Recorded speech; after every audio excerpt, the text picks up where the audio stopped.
All right, thank you very much. You know, we've already had Sons dancers in the studio, and now we're going to just take it to another level. Yeah, check this thing out. Of course, it is Tech Tuesday, and we've got the Mac Geek. Brian Sheely is in the house with us this morning. He's talking about some of the cool gadgets you can put on your Christmas list. Look at this thing. I'm not too sure what it is, but he's going to explain coming up right after the break. Stay with us.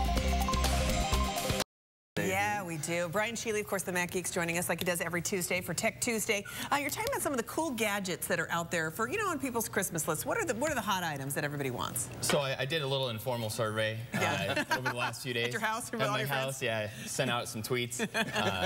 But it seems like tons of people are looking for Apple products. I mean, I've got just tons of people asking for iPads, for iPhones. And while those are awesome gifts, for the iPad specifically, it may be a good time to wait because early next year they're going to be refreshing the iPad. The next version's coming out, so maybe if you got some patience, maybe it's time to wait a little bit for the iPad. The next thing is the Kinect. The Kinect is huge. That's you and me. We're going at it there. We're playing with the Kinect there. That's been a big hit over the holidays.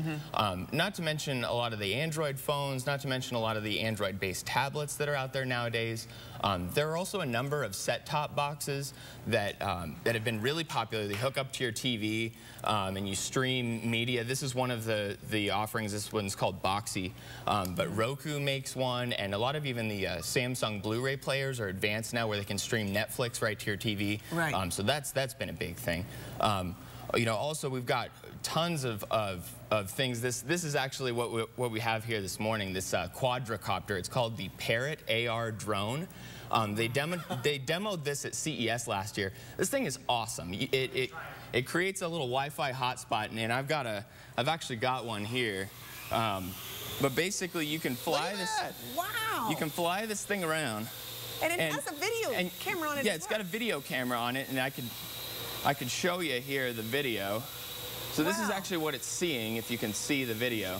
Well, it like hovers. Can we get a shot of Brian? Yeah. Yeah, so close up of Brian. Yeah, let's see it. And we're going to show you what the drone is. And it just sort of hangs in there. Let's see if they can take camera 3 if you can. There we go. There we go.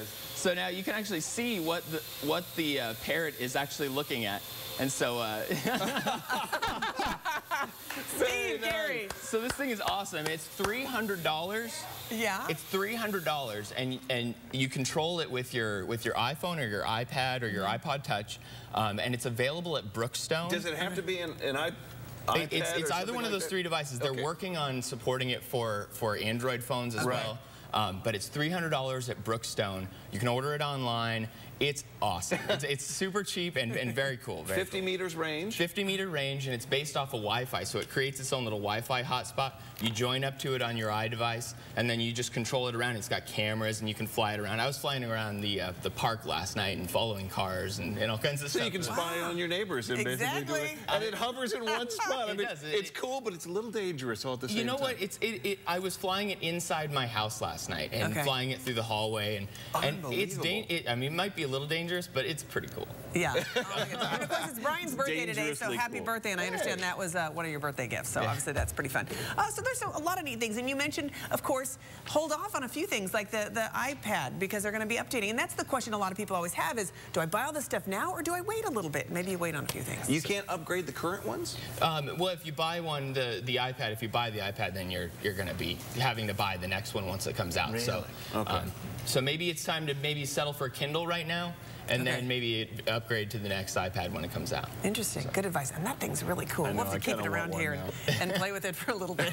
Okay. Brian, and of course, if you want more information, Brian always, he's got his own blog. You can go to kpho.com, click on the morning show link, and you can find his blog. And he talks about all sorts of cool gadgets that are out there. Thanks again, Brian. And of course, we'll see you next week. Stay with us. We'll be right back.